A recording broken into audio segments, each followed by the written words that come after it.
Hello everybody, welcome back to Bison Workshop. I'm Bob, and I'm pretty sure the picture gave it away, or the thumbnail. Thought I would show this little project that I did and tell you what I used and how I did it. I didn't film me actually doing it because it was time consuming and a lot of thought process involved in it by finding all the parts that I needed to make it happen. So we've been working on all my benches, and once I get the benches the way I want them, then I'll go through and start facing everything off, putting facing here in the center and sliding doors and cosmetic stuff. But right now, what I'm trying to do is organize all the stuff for the lathe so that everything's at its ready. So I made this tool post or tool holder, and it worked out pretty nice. And I just used some scrap wood that my son gave me during Christmas. Used a piece of that scrap wood, and I still got to take it back apart and sand all the pencil marks out of it. I lightly put pencil marks in it so I can align all these up the way I wanted. And I put my logo in it, and I'll show you here. Don't forget to have your Trump coffee. It's not in the Trump mug, but it's still Trump coffee. What we did is I had to move this up. As everybody remembers, this is what I had up there before. Well, I got you all getting dizzy, I guess. But I had this mounted to the wall, and it just wasn't at the right angle because it was too level. And I had to kind of stand up real tall to see what the bit was, because they set like that, and my angle of view is right here, so I had to kind of look up to see what bit was on it. And I didn't want to turn them upside down because it throws me off on the angle, whichever one I want. So if I wanted the right angle, that throws me off. So I wanted to be like that right there. So I made this one in Winston-Salem, and it just didn't work out very well and didn't have enough of them. I needed more tool holders, so I changed from this to this. Now I've got two extra places here where I need to put these two. I thought I had 10, but I have 12. Or no, wait a minute. Actually, I have 1, 2, 3, 4, 5, 6, 7, 8, 9, 10, 11, 12, 13, 14. Well, I only printed out 12, and I've got 2 more printing. Basically, it's just that thing right there. Let me get you off the tripod so I don't have to fumble with this tripod.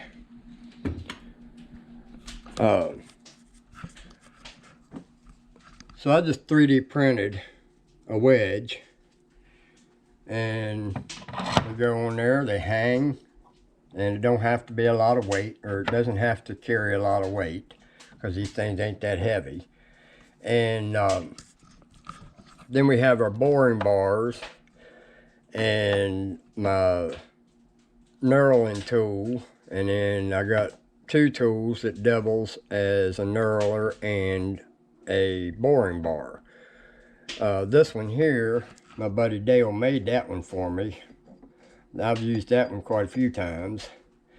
And then I got these boring bars up there that didn't really have a place for them, so I just left it there. But I moved all this stuff up and made enough room here so that I have enough room to get in here to my keys, chuck keys, and I can still see my DRO, and I got all my chucks in here, and then this is the center. It goes there, and I need to put one more here for one other thing. I can't remember what it was, but I have something else that goes there. And I wasn't planning on getting this big old 5/8 chuck, but I had to get the 5/8 because some of the threads on the AEA New Challenger Big 9 50 and the 45 takes a 18 millimeter thread, so it wouldn't fit in my 1/2-inch chuck, so I had to get a 5/8. Not a bad idea to have that anyway, but I wasn't prepared to buy it, but I had to. So what I did, I took a board, and I could have went the whole length of it, but I really didn't need to. Basically, I just made a wedge out of a 2x4, and once I got it made, I clamped this board and this, which was clamped together, in the mill, and milled out that pocket right there so that this would go down flat. And the reason I done this is for 2 reasons. To cover the top of this, because it's open in the top from here back, from the 2x4 over, and I didn't want stuff falling through, and that can be used. Let's say I wanted to hold some stock, you know, something like that. I can use it as like a pencil tray, and put these in there, you know, that way it's there, and I don't have to have it sitting on the bench. So it's basically got just a tray in the top, and this used to be a shower door frame, and it actually worked pretty nice because by the time I got it on here, the angle made it so it was flush to the back, so there's no gap. It worked out perfect. And then the bottom of it is just hollowed out. And now later on, if I decided to, I could put a row of LED lights in here like you would have in your cabinets. So that's an option. So we got that open, and if I wanted to, I can make some other stuff for like well, like your center bits. Yeah, I can make a thing on a 3D printer to hold centering bits here, or whatever. So it's a pretty nice one. But what I'm doing, I'm organizing my shop. I'll put you back on the tripod here.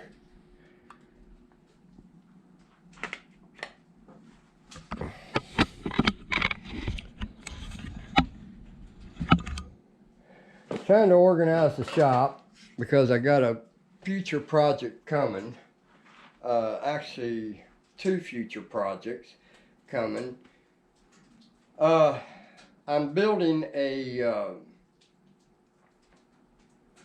pellet trap, and it's going to have 1/4-inch steel plate on the back side of it, and the whole surrounding is going to be, the frame is going to be 3 by, I think it's 1 inch by 3 inch, 1 by 3 C-channel that's 1/4 inch thick. And that's where the pellets, once it hits the backing plate, it'll drop down in that tray, and I can just scoop them out and remelt them.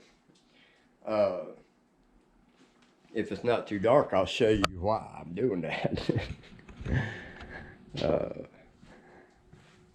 It's probably too dark now. Yeah, it's too dark. I can get the flashlight though, can't I?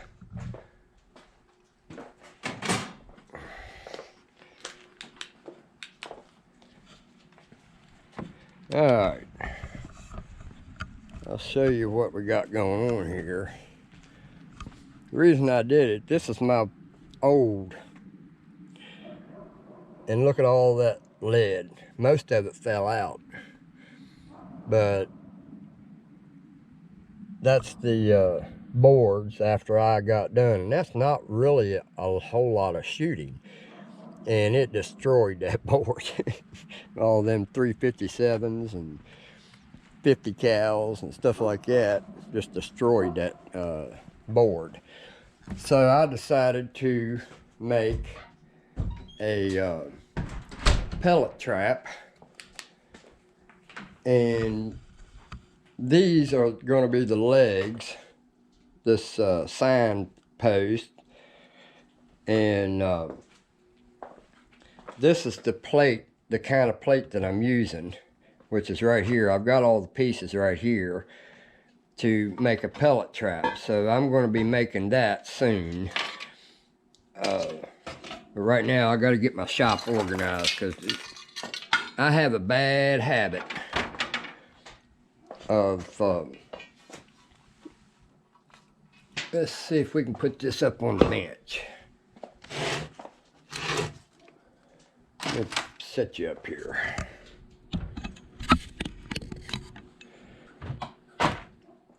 So yeah, I gotta clean it all up. And this is the last piece that I have out of that. I had 4 of these that had these welded to it like that. I don't know what they were using them for, but they were welded like that. And I just cut the welds and separated the 2 pieces, as you can see right here. And so basically what I'm going to do is I'm going to make that like that right there.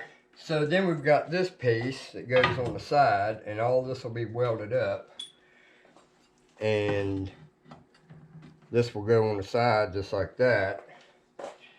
Then we got these that go on here.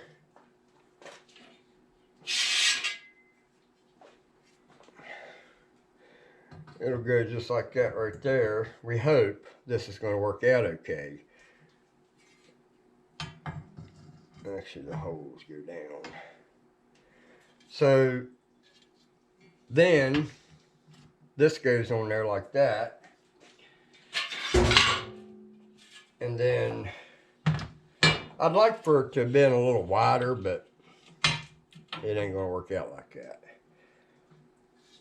And the reason I'm putting the second one on there is because we're gonna separate it.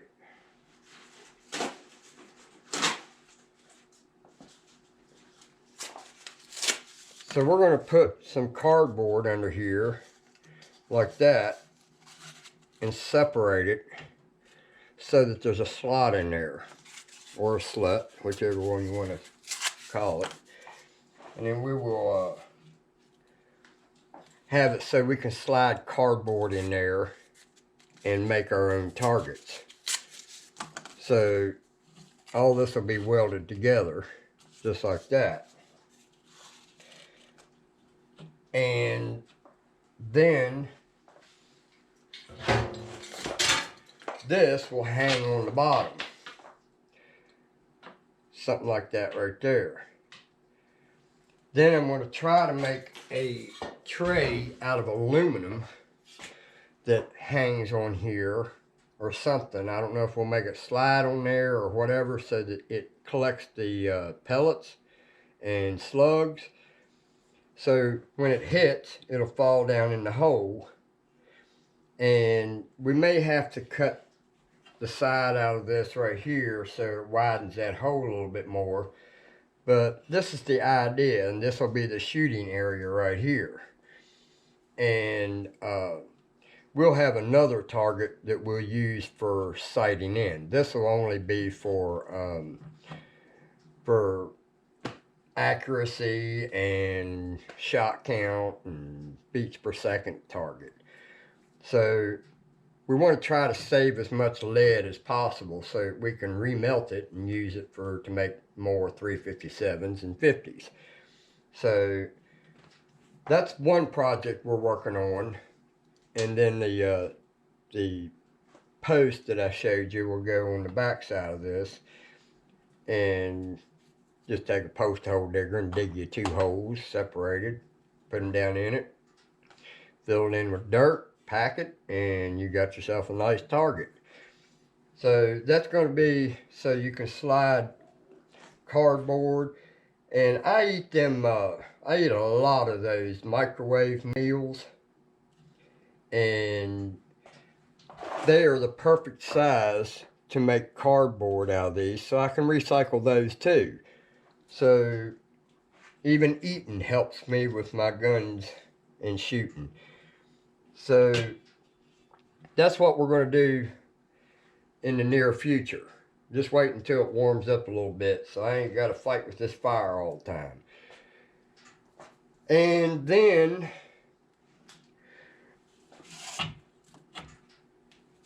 I'll put this away and I'll show you what my next project is. He's waiting on parts for it, or bearings, so we have to wait for that. And I just used bed frame for the rails, and then this C-channel.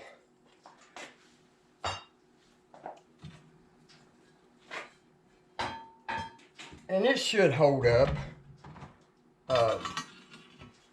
That bison buffalo that's over top my lathe, that's exactly what that was made for. I didn't make it, somebody else did. And they were shooting it with a muzzle loader, 45 and 50. And as you can see some of the places where they hit, you know. So an air rifle's not going to do that. They don't put out that much power. So it's just barely a dent in it. And that's what they used this for. And I found this in the ground, buried, actually underneath a house.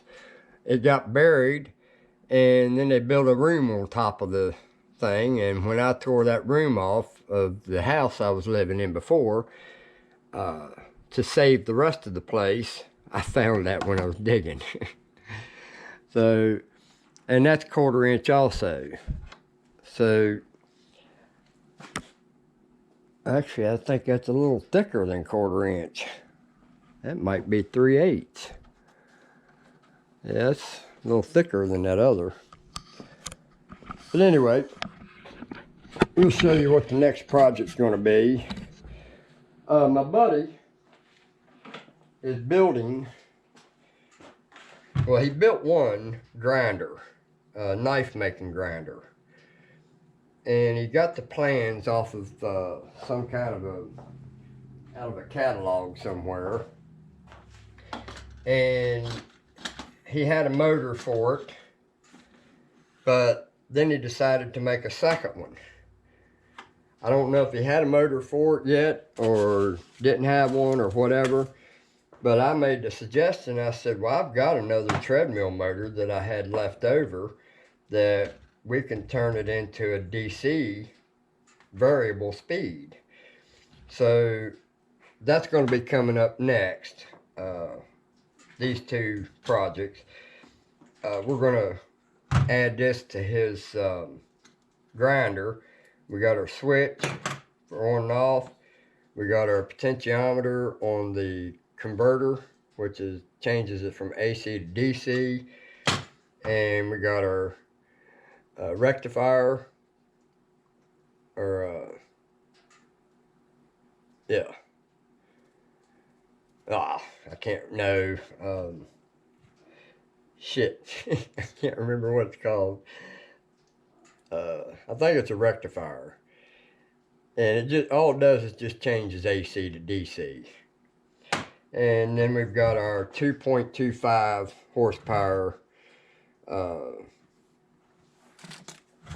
motor, and it takes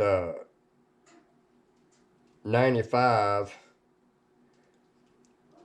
volt DC. Oh, wait a minute. It says It's a 2.25 horsepower, but it's 1.3 horsepower continuous duty. So, and it takes 95 volts DC. So we're going to upgrade his grinder with these parts. And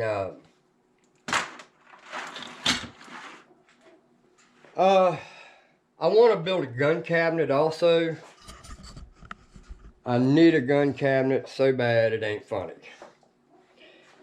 And I can't never find a gun cabinet that fits any of my guns because I have huge scopes on my guns and it takes up to about 18 to 20 inches of space from front to back to actually hold my guns and hold them comfortably. So anywhere from 16 to 18 inches, and every gun cabinet I've ever seen 12 inches. You can't even put a scope on your gun. Barely hold a shotgun without a scope. So we're going to try, we're collecting wood right now. I've got a bunch of wood that come off of my grandma's porch that I would like to use in a gun cabinet. I've got the doors that my son gave me when we was at Christmas, when I was at his house for Christmas. And we're going to try to collect enough wood to make that happen. I've already got locks and stuff like that because I bought them years ago. I mean, literally 5 years ago, because I was planning on building one then. And then I got my entertainment center that was a corner entertainment center. And instead of me making I made a gun cabinet out of it, and then I decided to turn it into a fish tank. And then when I left Winston-Salem, it was too big for me to carry and get it out of the trailer because of the way the door was. I had to leave it. So I ended up leaving it there. So now I'm back to building another one. And we're probably going to do a lot of 3D printing for that, like decorative stuff for it. I should have enough hinges around here for doors. In fact, I've got hinges on the doors that we're going to try to use. But anyway, I wanted to show, we added AEA to the breaker boxes. Pete, you made it on my breaker boxes. And we've got one on every breaker box because every bench is separated by a breaker box. And this one, the lathe bench and the drill press bench, is 200 amp. The grinder, welder, stuff like that, it's only got 100 amp. I wish I'd had a bigger box, but I didn't have one, so it got the 100 amp, which all I ever use is the little welder, 110 welder, so it doesn't really have to be 220. Hell, I used to run my whole shop on, or 200 amp. I used to run my shop on 100 amp. Never had a bit of issues. Ran the welders, stick welder, even the 220 welders, and 220 air compressor. Never had an issue. So, but yep. If anybody out there's got some stickers they want to send, feel free. I'll put them on the board. And we've got bullfrog here. We gotta have bison. Then we got AEA Northeast. And then I've got some four-wheeler stickers from where I bought my parts for my four-wheeler when I was building it. And then we got my SJ cam, which I used to run. I still got the camera, but I don't use it much. So there you have it, guys. What we're doing in the shop right now, I've got the fire going, And I got to get off here and get some air, or some wood in there, because it looks like it's trying to go out on me because I've been too long before putting wood in. So that's what we got going on. This is basically just an update to let you guys know what I've been up to. And don't forget to like, share, comment, subscribe. You guys have a good one. Later.